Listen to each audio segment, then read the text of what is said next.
Okay.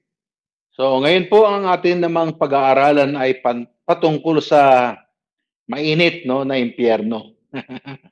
So, kailangan kasi paminsan-minsan mga kapatid ay pinag-aaralan ang ganitong topic. Baka nalilimutan natin na ang impyerno ay totoo. Sa dami ng mga taong nagdi-deny ng katotohanan ng impyerno, ay kinakailangan po nating paminsan-minsan ay tina-touch itong topic na ito. So, ito ang pamagat ng ating topic na napakahaba. Mahalaga na maunawaan ng Kristiyano. Yan, Kristiyano ka ba? Kung ikaw ay Kristiyano sa gabing ito, mahalaga na maunawaan mo ang doktrina ng impyerno sa pagiging seryoso at masipag na pag-aakay ng mga kaluluwa ng tao. Yan ang dahilan kung bakit tayo po ay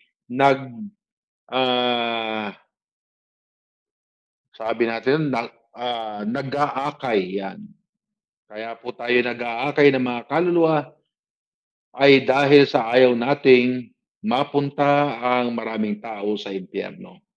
Sa Mateo chapter 10 verse 28, kita po na natin, no, sabi rito, at huwag kayong mga takot sa mga nagsisipatay ng katawan, dadapot hindi nakakapatay ng kaluluwa. Aba, meron palang ganun, ano?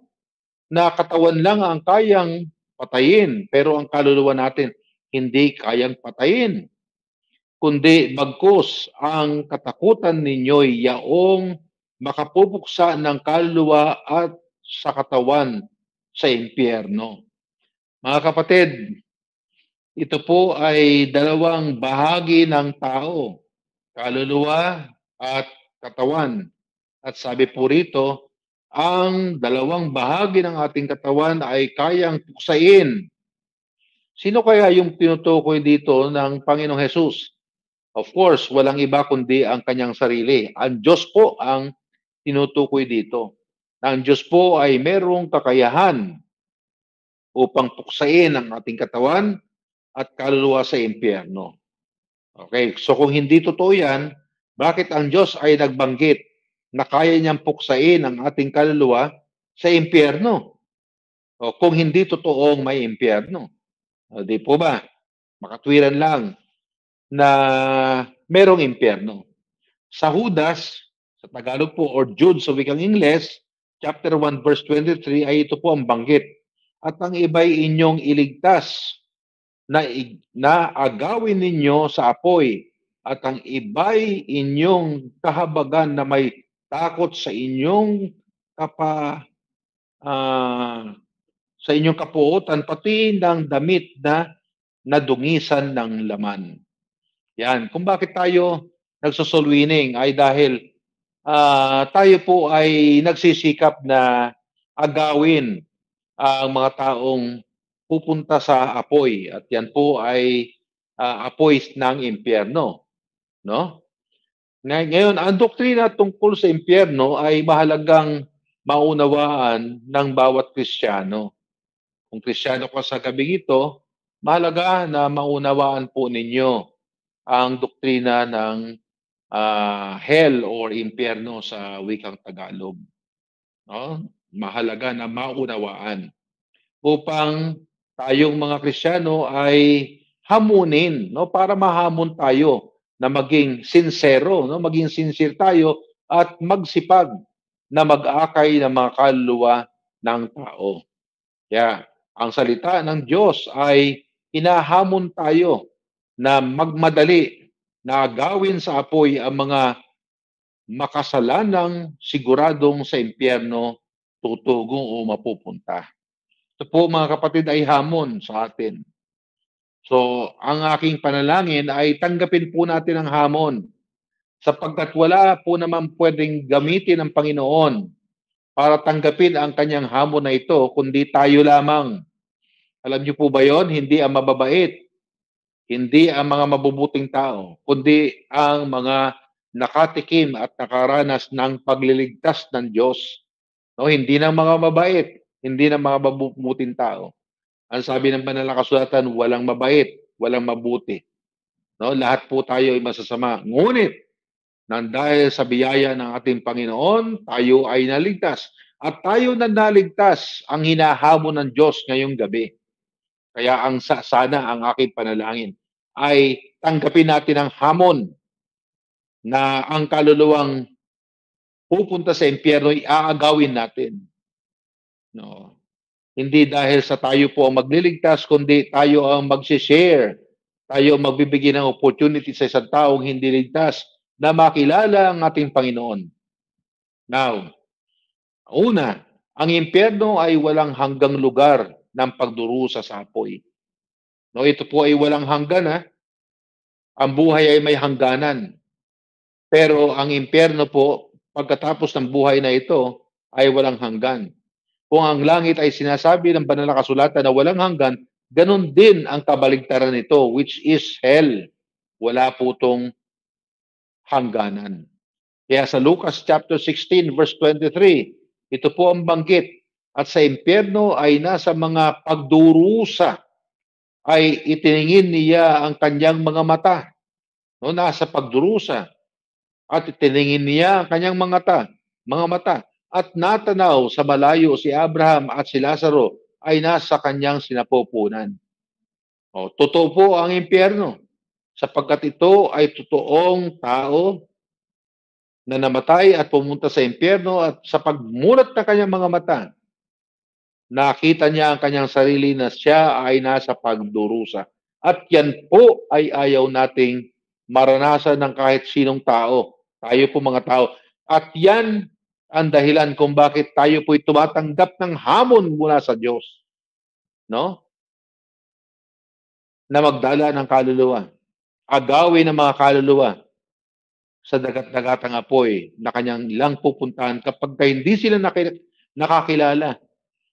Hindi nila nalaman ang paraan ng Diyos sa pagliligtas. Sa ikalawang Thessalonica, chapter 1, verse 9, ito pong sabi, na siyang tatanggap ng kaparusahan na walang hanggang kapahamakang mula sa harapan ng Panginoon at mula sa kaluwalhatian ng kanyang kapangyarihan. Mga kapatid, totoo po ito. No? Sabi, ang isang hindi ligtas ay tatanggap ng kaparusahan na walang hanggang kapahamakan mula sa harapan ng Panginoon at mula sa kaluwalhatian ng kanyang kapangyarihan. Kaya ito po ay kaparusahan sa makasalanang nakarinig ng Ebanghelyo ni Kristo, ngunit tinanggihan ang tanging tagapagligtas na si Kristo Jesus.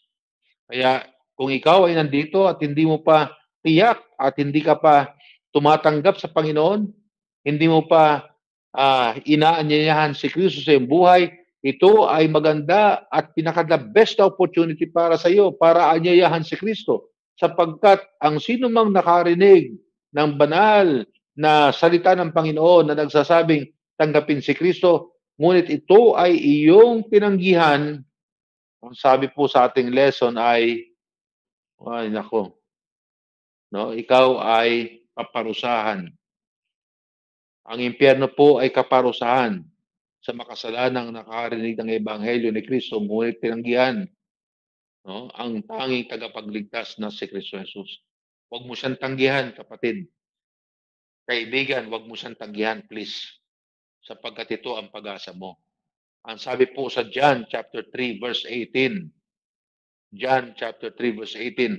Ang sumasampalataya sa kanya ay hindi hinahatulan at ang hindi sumasampalataya ay hinatulan na. No? Ang sumampalataya ay hindi hinahatulan, ngunit ang hindi sumasampalataya ay hinatulan na. Ngayon pa lang, nabubuhay ka na kaparito sa lupa. Hindi ka pa namamatay pero hinatulan ka na. Sapagkat hindi siya sumasampalataya sa pangalan ng bugtong na anak ng Diyos. Itong kalagayang ito ay magbabago lamang kapag tinanggap mo at ikaw ay nanampalataya sa bugtong na anak ng Diyos. Kahit ngayon, pwedeng magbago ang iyong kalagayan, kaibigan. No? Ang sabi po, ang kaparusahan sa impyerno ay walang hanggang kapahamakan sa harapan ng Panginoon. Papayag ka ba na ikaw ay mapapahamak ng walang hanggan samantalang meron ka ng opportunity, no? Meron ka ng pagkakataon na tanggapin, ikaw ay nandito at naririnig mo ang pangaral ng salita ng Panginoon, bakit hindi mo siya tanggapin? This is an opportunity for you, my friend. Ito ay nakakatakot na katangian ng impyerno dahil sa kaparusahang walang hanggan sa lugar ng impyerno. Yan po yan, nakakatakot po ang impyerno sapagkat walang hanggan. No? Walang hanggan po yan. Oh. At ang pangalawa, ang impyerno ay walang hanggang lugar ng apoy at uod na hindi namamatay kailan paman. Oh. Walang hanggang apoy at uod na hindi namamatay. Kasi walang hanggan ang lahat ng nandun eh. Kung ang kaluluwa mo ay walang hanggan, ang kaparusahan din ay walang hanggan. Ang apoy ay walang hanggan. Ang init ay walang hanggan. Ang kadiliman doon ay walang hanggan.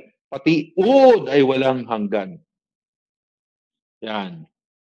Kaya ito'y opportunity para sa iyo na binibigay ng ating Panginoon.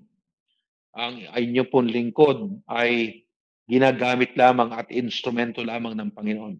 But actually, it is God that is giving all of us an opportunity to hear His message. Dito sa Marcos chapter 9, verse 44. Marcos chapter 9, verse 44. At dooy hindi namamatay ang kanilang uod at hindi namamatay ang apoy. Oh. Ang kaluluwa ng tao ay parurusahan sa impyerno sa apoy at uod na hindi kahit kailanman mamamatay. Oh. Hindi po talaga mamamatay ang apoy doon at hindi rin mamamatay ang uod doon. Isipin lamang natin kung gaano kahirap ang daranasin ng mga taong napahamak na at mapapahamak pa kung hindi natin sila maakay kay Kristo Jesus. Oh. Kinakausap ko po rito ang mga Kristiyano sa gabing ito. Oh. Isipin po natin ang kalagayan ng mga napahamak na at ang kalagayan ng mga mapapahamak pa. Oh. Isipin po natin ang pwedeng maging kalagayan ng ating mga mahal sa buhay. Oh. Ng ating mga magulang na siyang nagpaaral sa atin. Mga kapatid na kasama nating lumaki sa iisang tahanan. Mga kaibigan na nakasama natin sa mga kasiyahan. Oh. Isipin po natin ang kanilang magiging kalagayan. Malungkot na katotohanan na mas marami ang mapapahamak sa impyerno kaysa tutungo sa langit.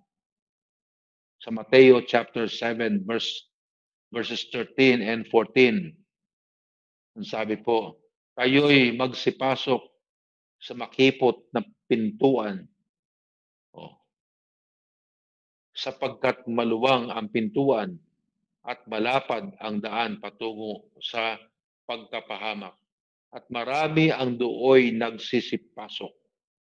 At sa verse 14, sapagkat makipot ang pintuan at makitid ang daan patungo sa buhay at kakaunti ang nakakasumpong doon. Kakaunti lamang po.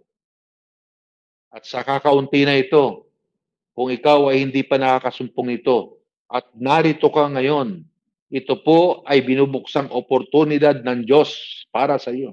At kung ikaw naman ay Kristiyano, ikaw ay hinahamon ng ating Panginoon na huwag tayong maging pabaya, huwag tayong maging irresponsable sapagkat isipin po natin ang kakahantungang pagpaparusa ng Diyos sa bawat isang taong hindi nakakilala sa iisang tagapagligtas.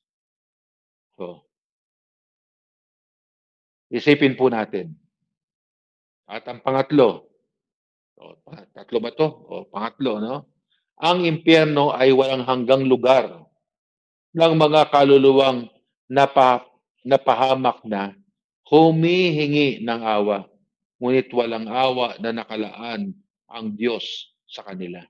Ito po ang malungkot kapag ang kaluluwa ay nasa impyerno na.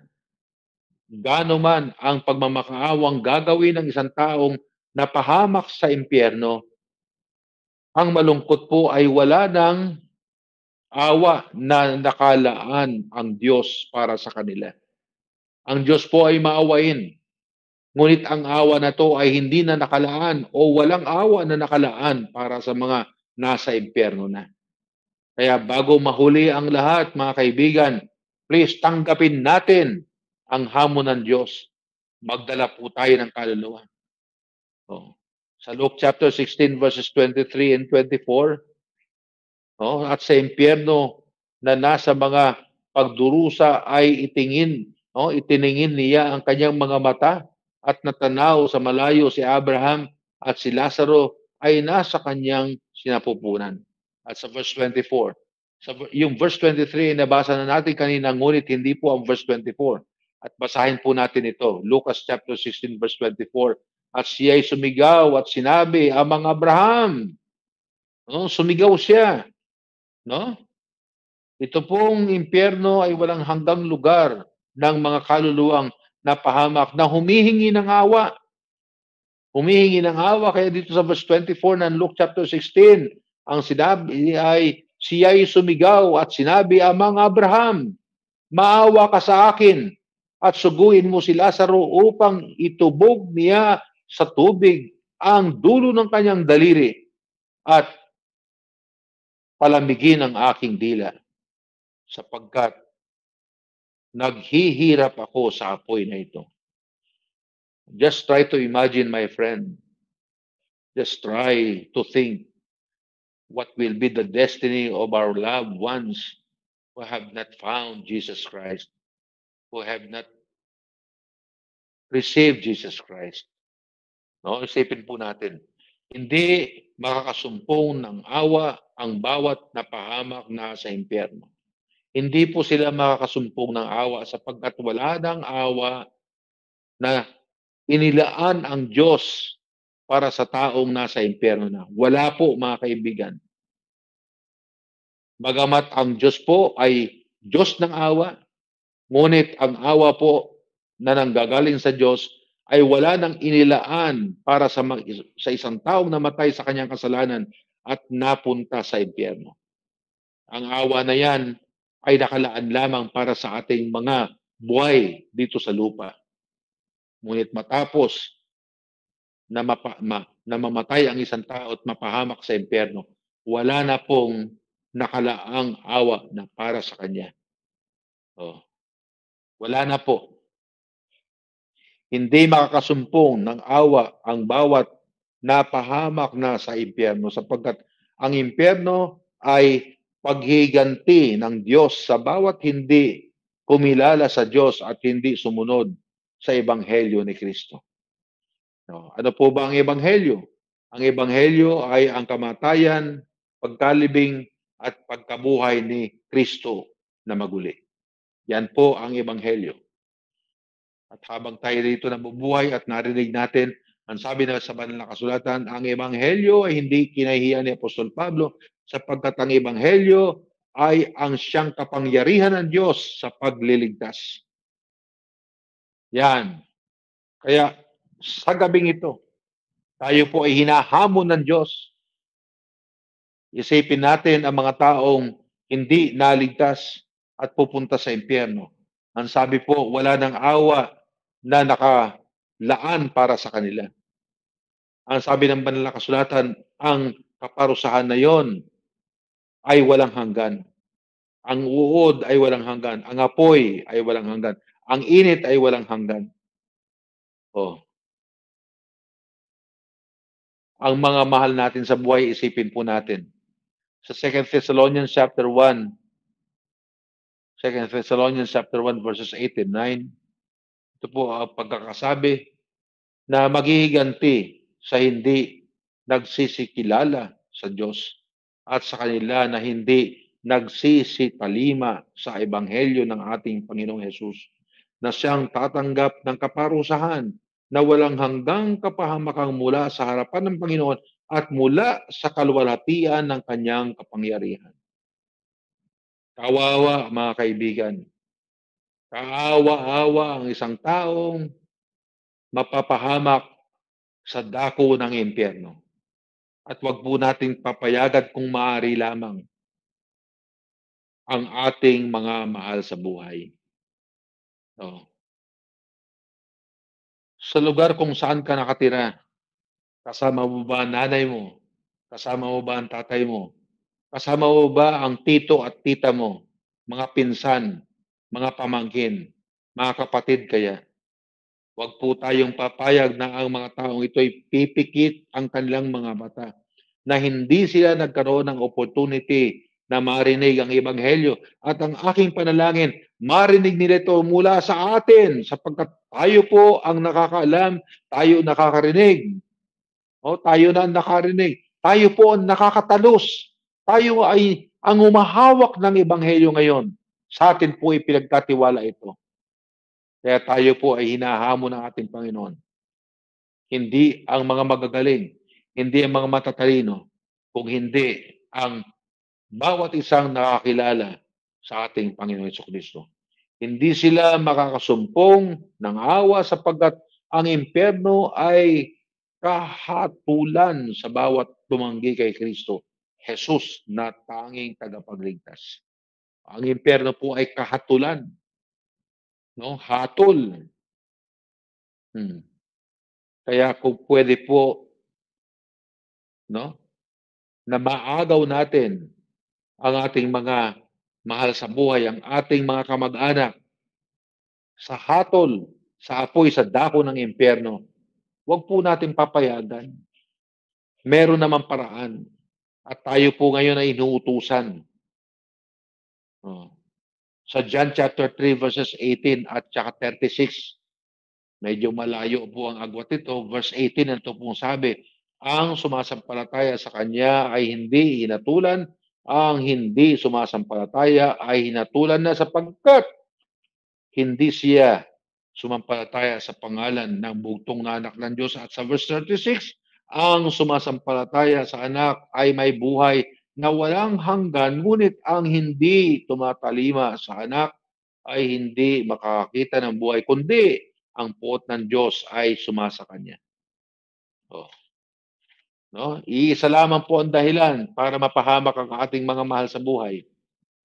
Hindi nila tinanggap. Oh, kung meron naman pagkakataon na ulit-ulitin natin, pilitin natin. No? Ulit-ulitin at pilitin upang kanilang maintindihan, upang sakali pagkatapos ng ilang mga panahon, maunawaan niya, tatanggapin niya ang inaalok nating ebanghelyo. Oh, hindi po sila mapapahamak sa impyerno. Tayo po mga Kristiyano ay sobrang mapapalad. Sobrang mapapalad po tayo. Sapagkat hindi na po tayo mga papahamak sa impyerno. Ngunit meron pong iniuutos ang Panginoon sa atin na mga hindi na mapapahamak, dalhin natin ang iba. No?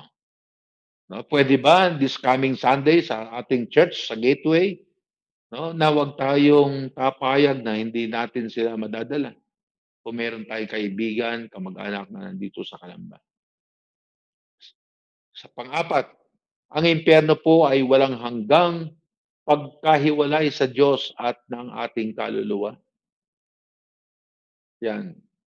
Walang hanggang pagkahiwalay ng Diyos at ng kaluluwa ng tao. Yan po ang pinakamalungkot. Ang pinakamalungkot at pagdudurusahan natin sa impyerno ay hindi po talaga ang uod na hindi namamatay. Hindi ang kadilimang namamatay. Hindi ang init na walang hanggan. Hindi ang apoy na hindi namamatay. Hindi po yun. Ang ating pagdudusahan sa impyerno ay ang kawalan ng presensya ng Diyos. Sapagkat tayo po, mga kapatid, mga kaibigan, ay create ng Diyos na hindi mabubuhay na hindi kasama ang presensya ng ating Panginoon. Sa Apocalypse chapter 21 verse 8, ito po ang sabi, ngunit sa mga duwag at sa mga hindi mananampalataya at sa mga kasuklam-suklam at sa mga mamamatay tao at sa mga makikiapid, no, mapakiapid at sa mga mangangaway at sa mga mapagsamba sa Diyos-Diyosan at sa lahat ng mga sinungaling. Ang kanilang bahagi ay sa dagat-dagatang apoy, no? Dagat-dagatang nagniningas sa na apoy at asupre na siyang ikalawang kamatayan. Yan po ang laman ng Revelation chapter 21 verse 8. No? Ang impyerno ay tinawag na ikalawang kamatayan. Kung merong unang kamatayan which will happen here in earth, there will be second death which will be death after life. Huwag po tayong magpapetek-petek sapagkat ang kaparusahan sa impyerno po ay totoo at nagbigay na ng kwento ng totoong mga taong nabuhay na nauna sa atin. Yan po ay ang mayaman napunta sa impyerno at si Lazaro na isang pulubi. No? Kaya ang impyerno ay tinawag na ikalawang kamatayan. Ang impyerno ay para sa mga makasalanang hindi nagsipagsisi ng kasalanan at nagpatuloy pa sa kanilang pagkakasala. Yan. Oh, malungkot na mas marami ang pupunta sa impyerno. Malungkot na narinig na marami ang ebanghelyo. Malungkot na tayo po'y nagpapalimbag ng mga tracts at ibinibigay ito ng libre sa napakarami upang malaman nila at marinig nila na merong paraan at merong pag-asa kay Kristo. Ngunit malungkot na ito po ay hindi nila pinakikinggan. Magkaganon pa man, at least wala tayong pagkakasala at hindi tayo nagkulang na malinis ang ating mga kamay pagkatapos ng buhay natin dito sa lupa. No? Na mamamatay tayong malinis ang ating mga kamay, na alam ng Diyos na tayo po ay nagsikap upang ang isang tao ay hindi maipahamak at mapunta sa dagat-dagatang apoy ng impyerno. Yan. Ang impyerno ay para sa mga makasalanang hindi nagsisi.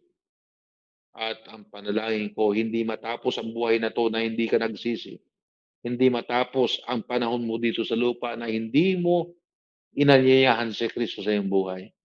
Na hindi matapos ang kabanata ng iyong pananatili dito sa buhay natin sa lupa na hindi mo inaanyayahan si Jesus sa iyong puso at sa iyong buhay. At ang ikalima, ang impyerno ay walang hanggang lugar. Ang impyerno po ay lugar, kaibigan. At ito'y walang hanggang lugar. At wala nang pagkakataon na makaalis pa doon ang bawat napahamak na. Oh. Kung yun ay walang hanggan, sinabi rin ng banal na kasulatan na wala ka nang pagkakataong makaalis pa kapag ka napunta ka sa impyerno. Sa mga Kristiyano naman nakarinig, mapakinggan mo to, na ang iyong mahal sa buhay kapag kahit siya'y namatay at pumunta sa impyerno, wala na siyang pagkakataong makaalis pa sa lugar na yon. Oh. Kaya sa Lucas chapter 16 verse 26, at bukod sa lahat ng ito, ay may isang malaking banging nakalagay sa pagitan namin at ninyo upang ang mga mag-ibig tumawid buhat dini hanggang sa inyo ay hindi maaari at gayon din walang makakatawid mula diyan hanggang sa amin. Wala po. Bagamat merong bangin at parang sa tingin natin ay pwedeng lumukso, pero sa banal na kasulatan sabi, hindi ka na pwedeng umalis kapag ka napunta ka sa impyerno. Hindi na. Wala nang paraan na mabawi pa ang isang kaluluwang napunta sa impyerno. Wala na po. Ang katotohanan ito ay totoong malungkot sa bawat napahamak na doon dahil wala na silang pagkakataon pa na makatakas sa walang hanggang pagdurusa sa impyerno. No? Wala na po silang pagkakataong makatakas. Wala na po. Oh. kung may nanay ka na hindi pa nakakilala sa Panginoon, meron kang kaibigan, may kapatid ka, may kamag-anak ka, tito, tita, no? Tatay mo na hindi pa nakakilala sa Panginoon. Pagka ang ating mga mahal sa buhay ay pumunta sa impyerno, wala na silang pagkakataong bumalik pa or umalis pa sa kinasadlakan nilang impyerno. Wala na po, sabi po ng banal na kasulatan. Ang katotohanan ito ay totoong malungkot sa bawat napapahamak at doon dahil wala na silang pagkakataon pa na makatakas sa walang hanggang pagdurusa sa impyerno. Ang taong mayaman ay nagkaroon ng malasakit para sa kaligtasan ng kaluluwa ng kanyang limang mga kapatid.